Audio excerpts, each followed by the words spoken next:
maybe for people who haven't heard your previous interview, just for our education, could you tell us a little bit about what it means, psychobiological approach to couple therapy? Yeah, it's a mouthful, isn't it? What psychobiology means, basically, is that we're looking at the whole person developmentally, brain development, nervous system development, and from a psychological point of view. So it really combines more than just psychology. We're looking at faces, eyes, movement, skin color, voice, all that stuff, basically observing the human animal. So I'm curious about how the approach to therapy works. So what does it look like if a couple goes into your office for this type of therapy for the first time? Well, with me in particular, people, the first time we meet for 3 hours, we're all on chairs that wheel, not on stationary furniture. I use videotape because a lot of this research involves what's called a frame analysis, where we're looking frame by frame at people's behavior, faces, and so on. And a lot of this is played back to the couple, not all of it, but some is played back. We work basically by listening to what people are saying, but we're more interested in what people are doing and what their bodies are doing. The reason we do that is because as PACT therapists, we understand how the brain works and how processing of information works. And that is that we react and act by memory on a somatic level, on a body level, that expresses more of the truth than words do. Talk, we don't put as much stock into. Interesting. The narrative, yeah. So the first session is 3 hours, which is unlike a normal therapy session. It's a little bit different. It's different because it takes time for people to settle in. It takes time also to get into trouble in a therapy session, and also to get out of trouble in time to leave right side up. So the sessions tend to be very intense, but very playful and with a lot of variety. And the time flies very fast, but as PACT therapists, we're trained to get information faster than most approaches. And we get information often in ways that the couple doesn't know that we're getting. So, Dr. Tatkin, when you say the couples get into trouble, I'm wondering, do you intentionally trigger them so that they have a reaction? Sometimes, yeah. Sometimes because one of the goals in PACT is we want people to feel absolutely safe and secure in their relationship. We want them to be able to fight about anything without fear of becoming predatory or threatened, to the degree where they become dysregulated. So we want people to have confidence outside of the session. And the only way we can do that is to workshop it in the session. Because I imagine a lot of times maybe people go to therapy and they're like on their best behavior, and then you don't see what really comes up. Well, we do, because people can be on their best behavior for 1 hour, an hour and a half it's harder, 2 hours very hard, 3 hours impossible.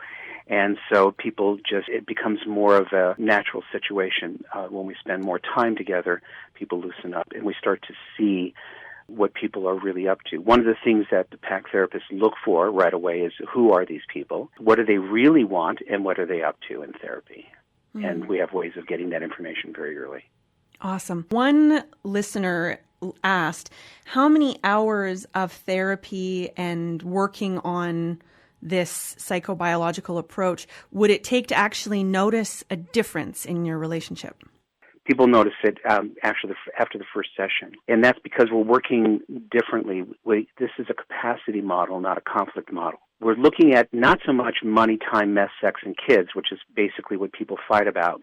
We're looking at the social and emotional capacity and the speed at which people process information and solve problems. That is really the heart of the matter. We're observing how good people are in this area. And love actually requires more resources than work. And so if there are deficits or things that people aren't as good at, that's going to show up in the love situation. So changes happen very, very quickly. And the way we approach couple therapy is much similar to family medicine, in that people come in and we deal with a problem, a crisis, a problem that is there. We deal with that, then they leave. And then we want to see them back maybe in a month or a half a year. And so there's no termination process in PACT. It's an ongoing process where people come in as needed. And so it sounds like after listening to Wired for Love, you talk about, you just mentioned processing speeds and deficits, and then there's different attachment styles as well. So it sounds Right.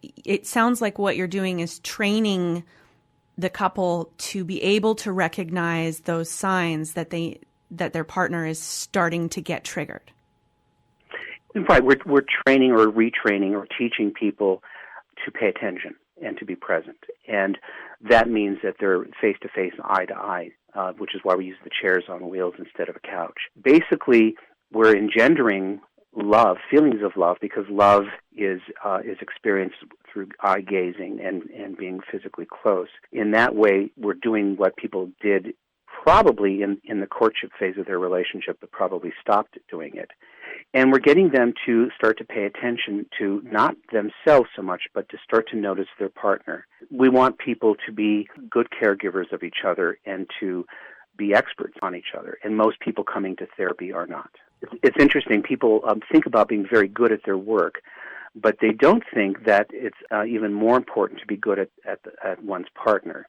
For some reason, that is not, in the main consciousness. People just take it for granted and assume that these things take care of themselves. They don't. Well, we spoke in our previous interview about, and you mentioned this throughout your book as well, is the idea that people in our society tend to have the belief that we are responsible for our own self-love. Right. And that's not that it's not true, but in order to have an effective, healthy relationship, we also want to be responsible for our partner at some level. Yeah, in most other areas, people are pretty much on the nose with regard to how relationships should work. Where people misunderstand, and because it actually is because of the culture they come from and their family. In love relationships, it's more efficient to care for, regulate the other person than to regulate the self. We still have it in our culture from the 70s and the 80s that, you take care of you, I take care of me, and if we should meet in the middle, then fine. That nobody can love me until I love myself. These are ideas that are still out there, and they're actually untrue. If you study babies, study the human animal, we don't do anything by ourselves without another person having taught it or interacting with us first. We learn to love ourselves through loving another. They're hand in hand. We have some ideas floating around in the culture that are counter to good, secure, long-lasting relationship.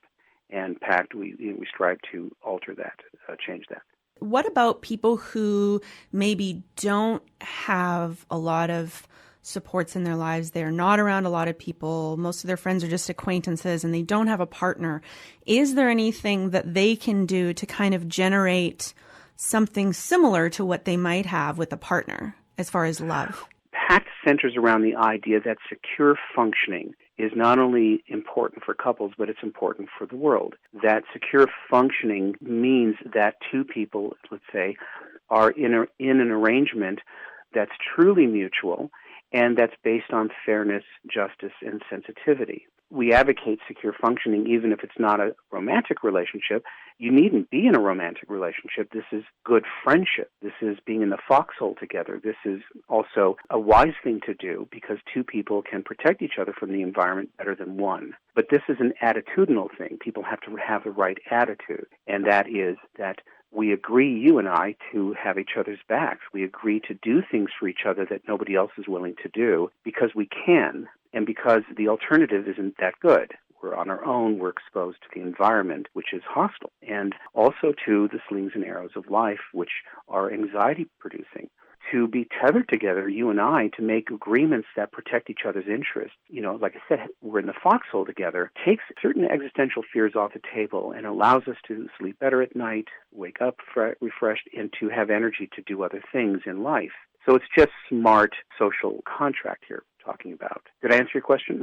I believe so. Way too off here. Yeah, it kind of leads into another question because my understanding of the attachment types, the anchor is the secure functioning. Actually, the anchor is born secure, and that just means that in the family culture, relationships came first, and the relationships were based more on principles of fairness and justice and sensitivity most of the time. And then you have everything that's not that. to a greater or lesser degree. Okay. And then the island is the more detached, super independent. The wave is the more clingy type. Yes. And again, these are all normal. They're normal adaptations to the environment, and the environment is the family in which we're born. Okay. So it's my understanding that after a while of making that conscious effort to be in a secure, functioning relationship, that changes occur in the brain where both people will become more naturally anchors. Is that correct? Yes. And they can be, they can be insecure as individuals.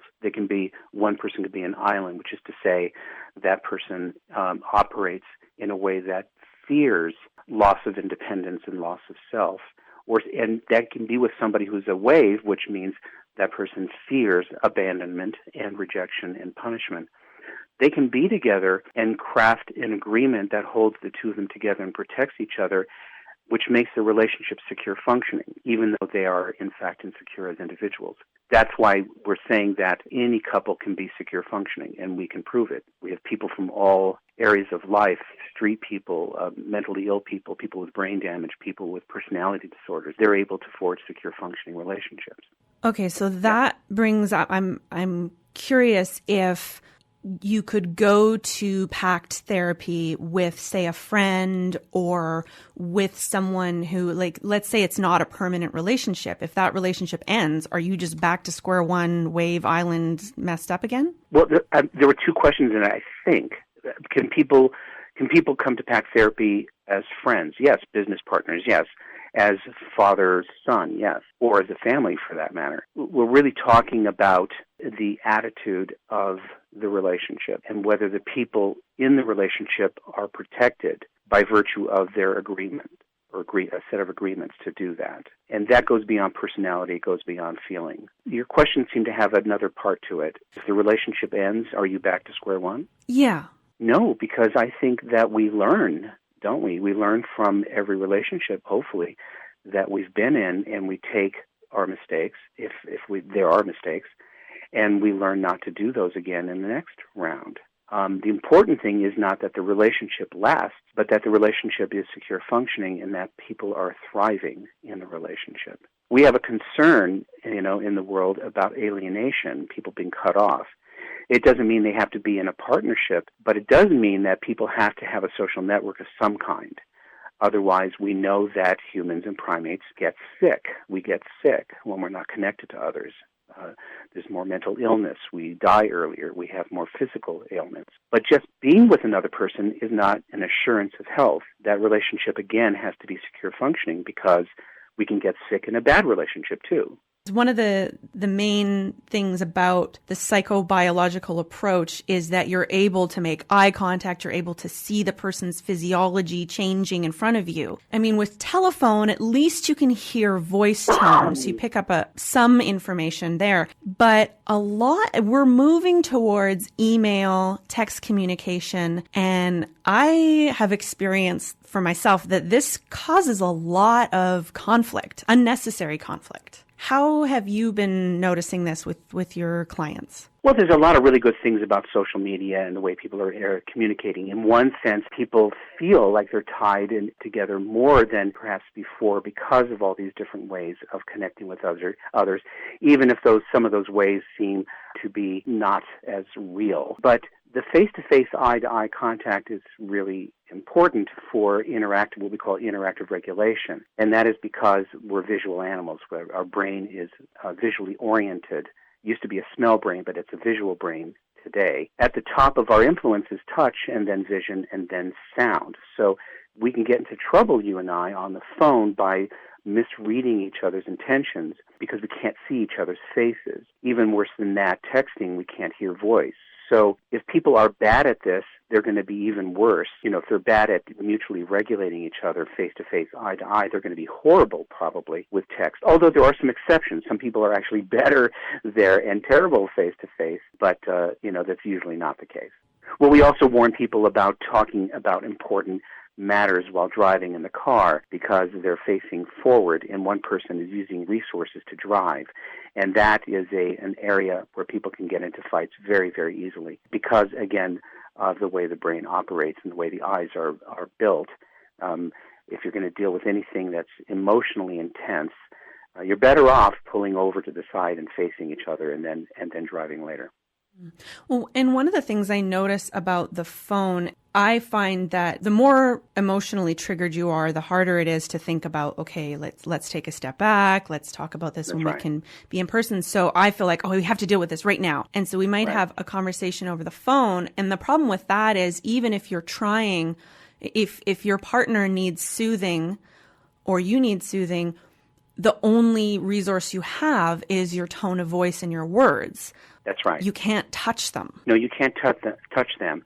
But a skill set for remaining in what Stephen Porges calls social engagement is the ability to modulate one's voice and the sing-songiness. It's called prosody. So we can regulate each other on the phone as long as we're good at changing our tone and knowing how to be friendly. Because the problem is that when you or I start to feel frightened or scared or threatened, we get into a state of mind where we can no longer think properly, and we operate by memory totally, 100% memory. There's nothing there to create something new or be novel because we're in a threat state. So the ability to be friendly under those conditions, for me to change you, to say something that is loving or friendly, or to change my voice to a friendly tone, can mean the difference between a huge fight and something that fizzles out, and now we can talk about something. So I have to know how to calm you down so you can think. You have to know how you can calm me down so I can think. Otherwise, we're just going to react from a very automatic place, which is normal. And then we shoot first and ask questions later, and then have to clean it up afterwards. Mm-hmm. Well, I had something happen with a guy I was dating over the weekend, and over instant messaging. Oh. And I should have known better.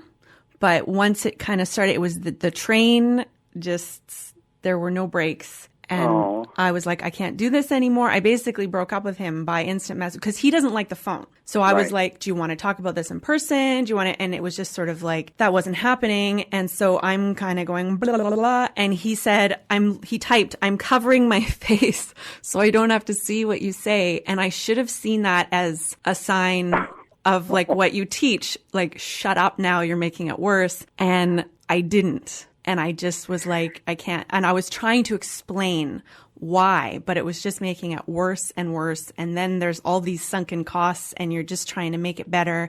And oh my gosh, what a mess. And I thought he was mad. I was like, I understand you're pissed. And he's like, no, I'm hurt. And I was like, oh no. And there's no voice tone. And oh my gosh, I have no idea how badly I've hurt him because I can't see or speak to him, but I can only imagine. And that's the problem. And it speaks to, and I'm so sorry that happened to you. It happens so often with people. This thing you're talking about. The reason we need to be in each other's eyes, and there's a very good reason for it, is because when we are in each other's eyes, we're brought to the present moment. We're in the present. We're forced to be here. And because real time is extremely fast and people are very complicated, that I have to see what's going on in your nervous system in order for me to respond properly. Otherwise, if I'm in my head, if I'm not looking at you, then I'm thinking about something, or I'm seeing a picture of you in some static way, and now I'm going to make all these mistakes, because I have nothing else to go on except my own imagination and my memory. And those are two things that we don't want to happen when people are in distress.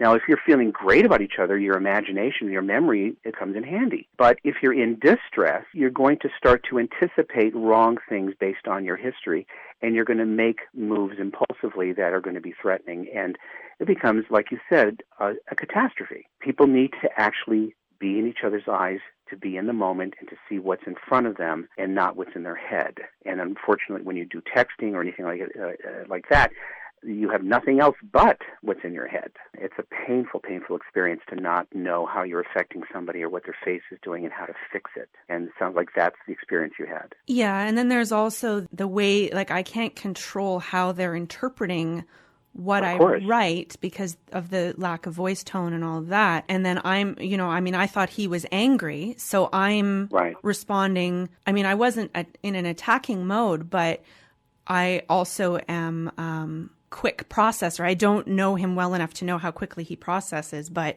I'm typing very quickly and I'm getting back like one line responses because he's not as fast a typer. And I mean, it was, oh my gosh. And I could cry just thinking about it. I'm so sorry. I mean, I'm deeply hurt too, but I just feel so guilty because I can only imagine how hurt he is. And I feel like I should know better, but I did it anyway because I was caught up in the moment. Is there no way you guys can Skype or do something? I imagine you guys are not in the same location, which is why you're texting you. Well, we're in the same general vicinity, area. But we weren't in the same room, which would have been nice. Now we're not speaking to each other because, so I hope we can fix it just as far as like healing the moment, whether we stay friends or not. It would be nice to just be able to make amends for that. But anyway, so it brings up another question about what do you do when, especially because this person is fairly quite a bit younger than me. And that it's almost like a totally different generation because younger people are so accustomed to text messaging and Facebook and all of that how do you kind of get someone on board to do this face-to-face or at least telephone communication if they don't like it? Well, I think that would be a deal breaker, that if somebody can't do that, if somebody's not going to do face-to-face, I would imagine that should rule them out as a potential mate because that can't work. It just can't. In the old days, people wrote letters and it took months to get to the other person, but that slowed communication down to a degree to where people could actually think about what they say. But now it's so easy to write everything so fast, people are sloppy in their communication. The communication goes too fast, it spins out of control, and you really do need to be in person. I would say if you're going with somebody and they refuse to meet and all they want to do is be on text, that's not going to turn out well, as far as I can imagine. These things of texting are supposed to be, supposed to augment a relationship that's already going well. So that you and I text each other's faces or tell each other how much we love each other or how much, that I had this experience today or that experience. As a meal or as a way to connect and stay connected, I think it's a very poor way. Again, understanding how our brain operates, it just can't work. We're not built that way. But there are people who are so afraid of being in person. They experience so much interpersonal stress that for them, the only way actually to reach out and to connect with others is through this medium. And that's fine, but I don't know that you have to marry those people. Yeah, I dated a guy once who would not speak very much when we were in person, and he was super nervous and anxious, like I could just tell. But then he would give me a card with this beautiful, beautiful words of how much I meant to him and all of that. And it was just so weird because it was nice to read, but it would feel so much more impactful to have eye contact and hear those words. There are people who communicate in different ways. Some people are really good at speech, like you're a talker, right? This is who you are. You're verbal. There are other people who communicate nonverbally and were trained that way in early childhood. And they could get better, but they don't get better if they're with a partner that feels threatened. And the problem with people who aren't talking, and if this person also was not very expressive in the face, is that it leaves the other person to wonder what they're thinking and what they're up to. And unfortunately, we have brains that tend to, in a vacuum, we tend to think the worst, not the best. We tend to think negatively. This is a problem for people who are shy and not verbal, is that other people tend to imagine who they are because they're not offering enough signal to the outside world, and that's a problem for that person. If you wanted to be with that person, you'd have to find ways of reading him non-verbally, and maybe he'll get better at it. But it sounds like he really liked you. Aw, he did. Yeah. He's probably married to someone else now. So last time on the show, I said, I feel like I'm an anchor with wave tendencies. But since then, I really think that I would like to be an anchor. But I honestly, like you even mention in Wired for Love and Your Brain on Love that waves tend to actually think that they're really good at relationships. Yeah, they do.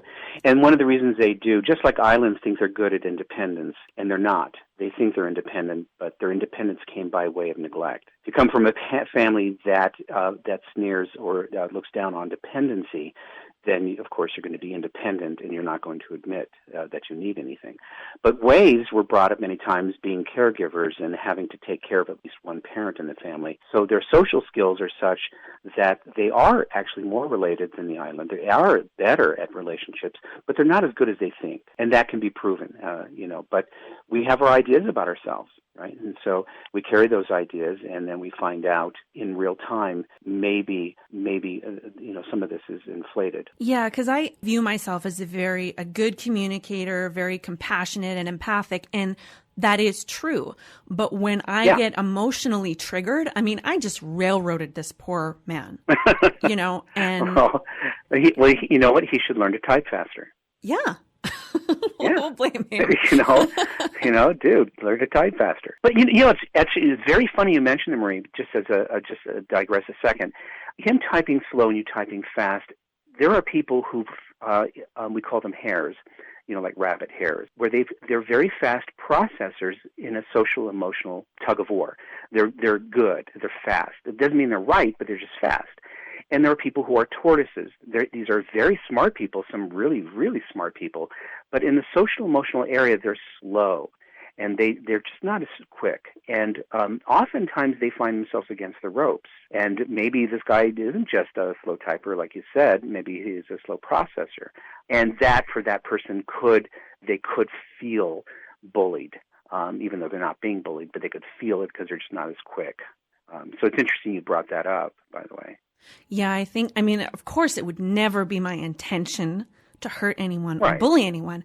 But when you're caught up in the moment and you're just spewing it out and you can't see their reaction, you can't see the pain on their face, and you think maybe they're angry, and you're up in your head, right? You're up in your head defending yourself, defending your position. It just happens so quickly, and then... Wow. So here's the example. So let's say all things being equal, you did or do the same thing. It's not so much whether you are a wave or an anchor, it doesn't matter. It's whether your partner, the person who's with you, knows how to handle you in a good way, knows how to deal with you, knows how to calm you, knows how to relieve you, and particularly your fears and concerns. This person, is not able to do that. And we might also say that that texting probably is not the best way anyway. But likely this person is not able to do that. So I want listeners to understand that it doesn't matter whether you are a cat or a dog. Cats and dogs can get along fine together. They just have to understand that they're cats and dogs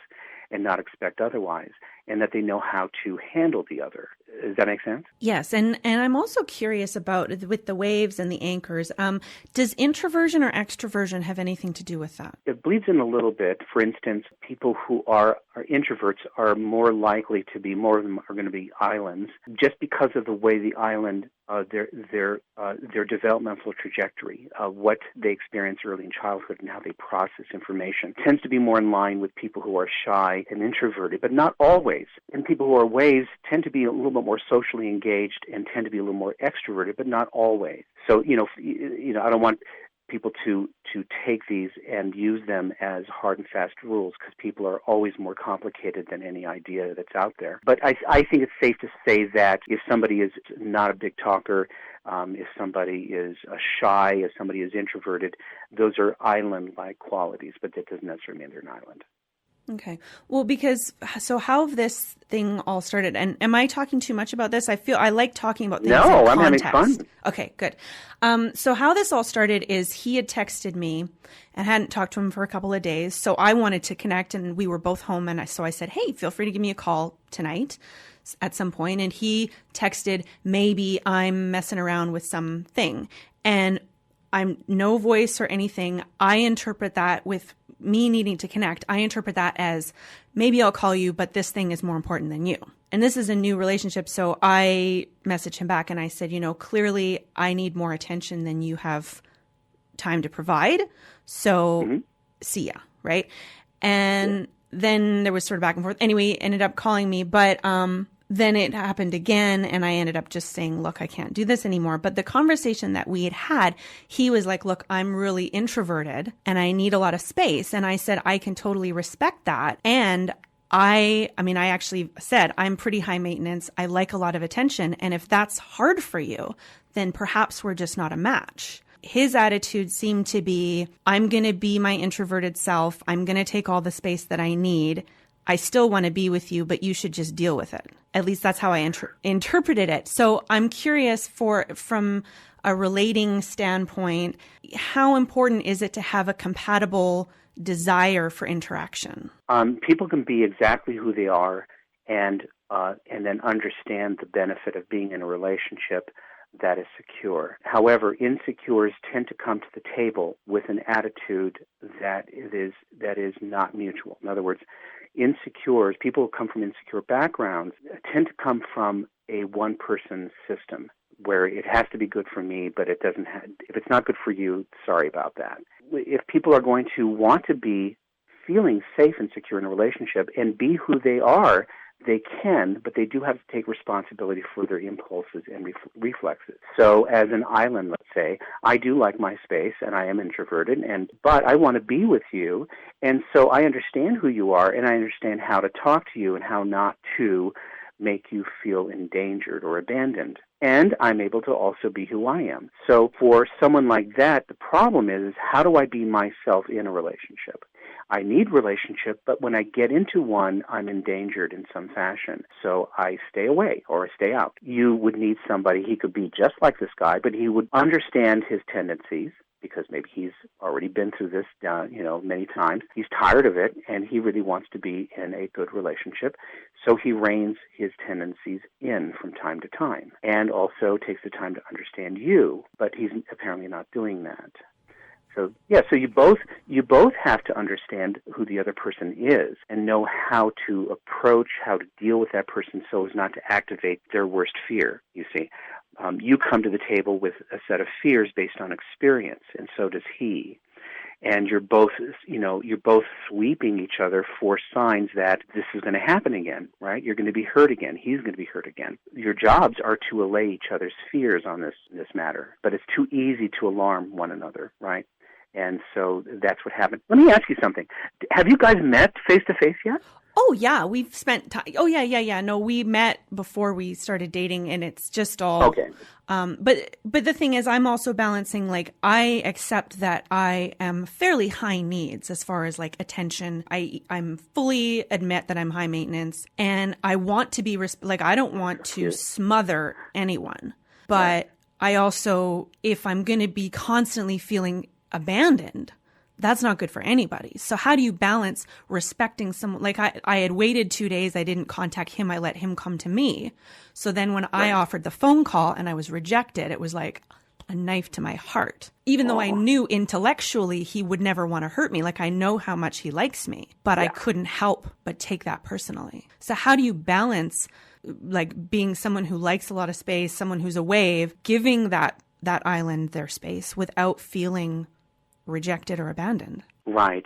Okay, so let's take it out of the human part, which is sometimes hard to do, and imagine that you're dealing with an animal, and this is an animal that doesn't lick like you, doesn't bark like you, doesn't do those things, but they respond to this or that kind of cue.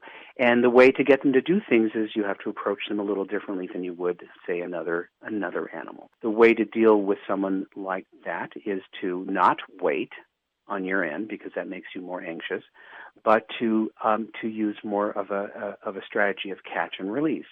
Come here, give me a kiss, tell me you love me, now you can go. So that the person who is like him doesn't feel that his need for space is going to be challenged and you're going to be angry, which makes him want to distance more. And you don't have to wait for him to come around, which makes you more anxious and angry. So you grab what you want and you let him go. This calms his fears that the other person will never understand his need for distance, and that actually is reparative. But he also has to learn how to move toward you, and that moving away activates a threat system for you. And he doesn't understand that. And so the things that people need to do to get along in this way are really quite small, but they have to be the right things, and people often do the wrong things. Just the thing that they think would work for them, but it actually is kryptonite to the other partner. Do you follow what I'm saying? Yes. Well, the golden rule, treat people how you want to be treated, is usually really wrong because a lot of people want to be treated completely differently.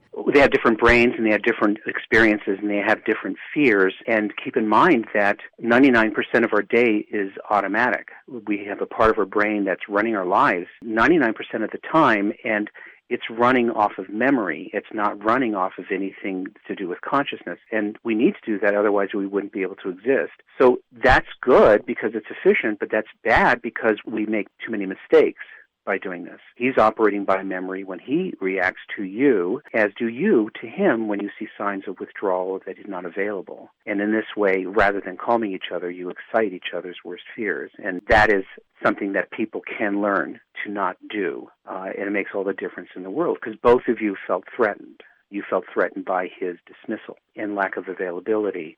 He feels threatened by your coming toward him, which to him means something quite dangerous. You're not intending to do this. Neither of you are doing it purposely, but it's happening automatically because neither of you are actually thinking about how the other person operates and not thinking about what you must do in order for you to feel safe. So for you, not waiting is important. I would not wait. You grab your partner, you tell, come here, sit down, stay, and you can go now.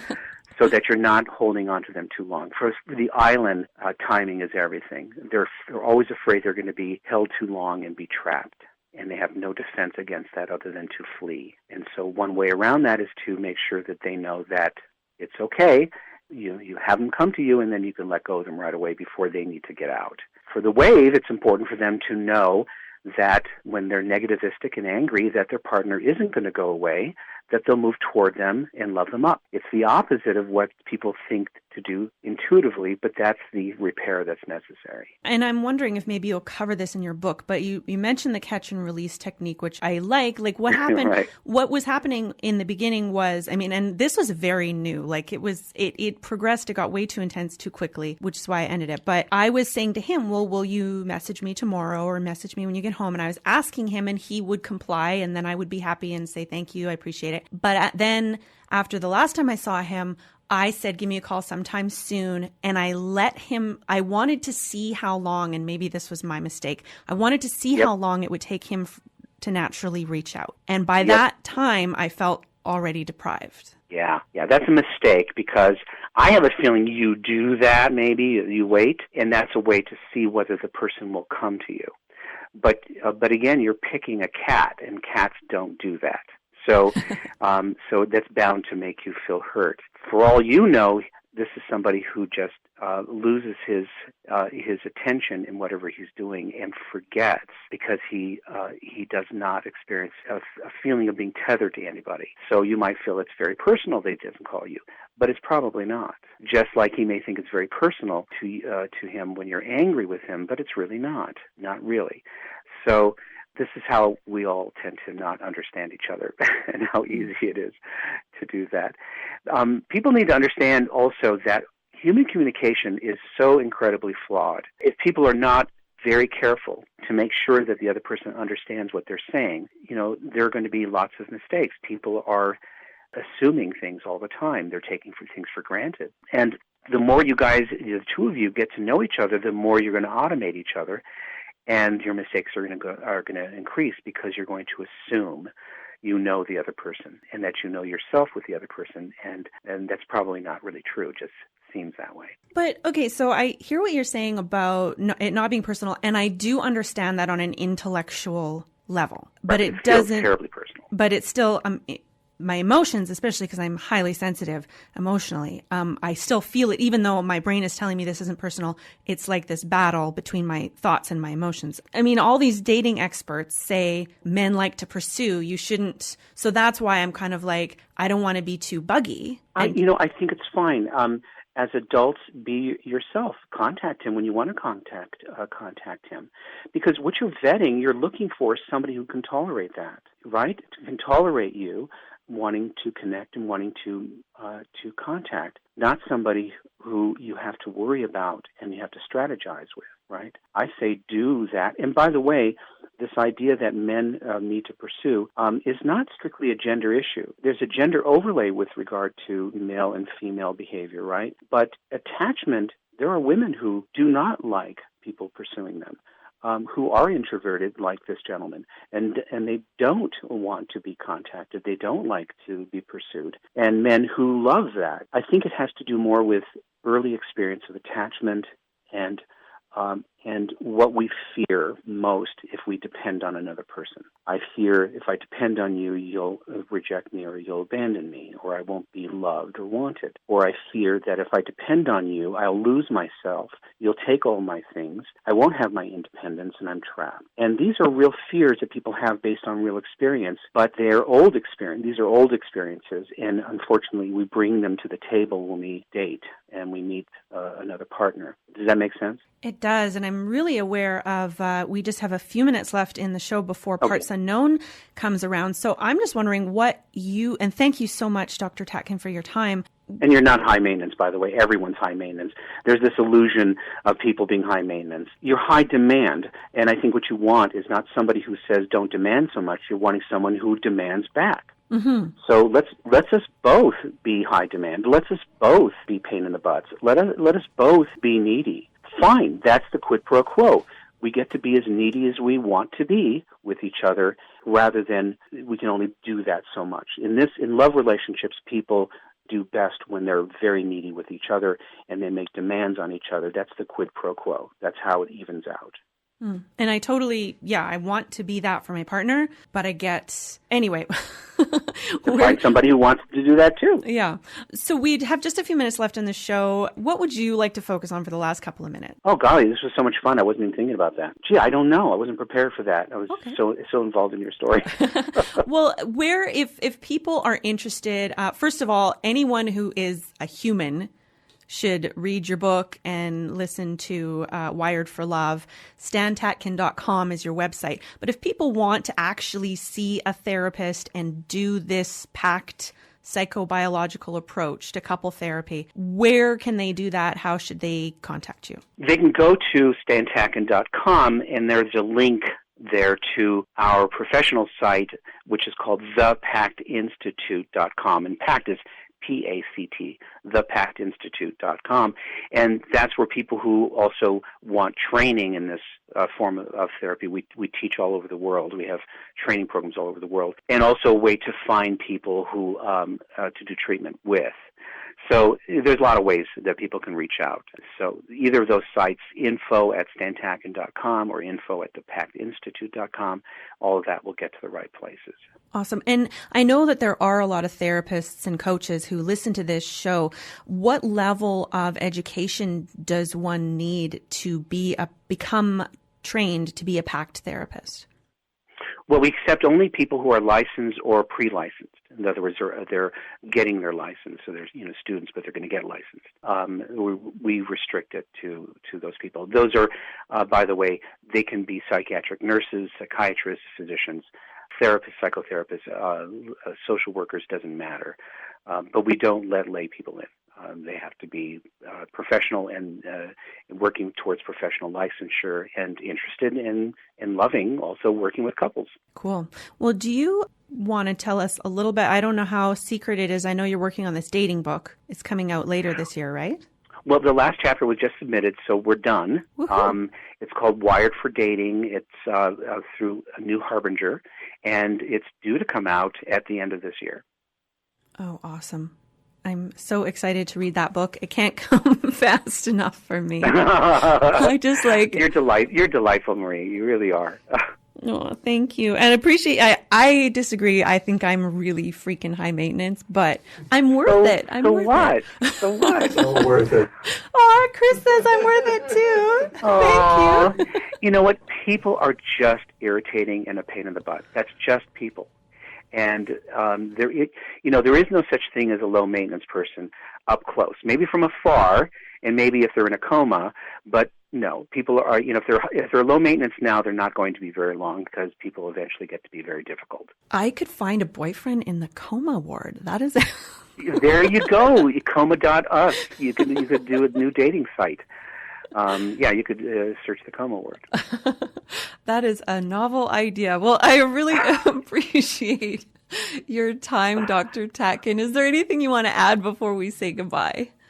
No, I adore you. Aw, I love you too. Thank you so much. You are just, I just really appreciate the work that you do and the impact you're making on the planet. Thank you. Thank you so much. All right. Well, have a wonderful day, Dr. Tatkin.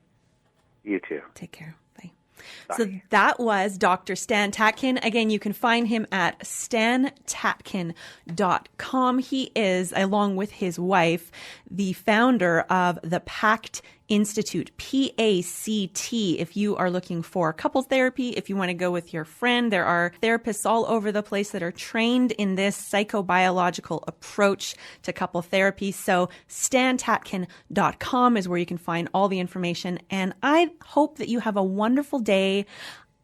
Chris Horrific is in here. I know he's just dying to shout out namaste.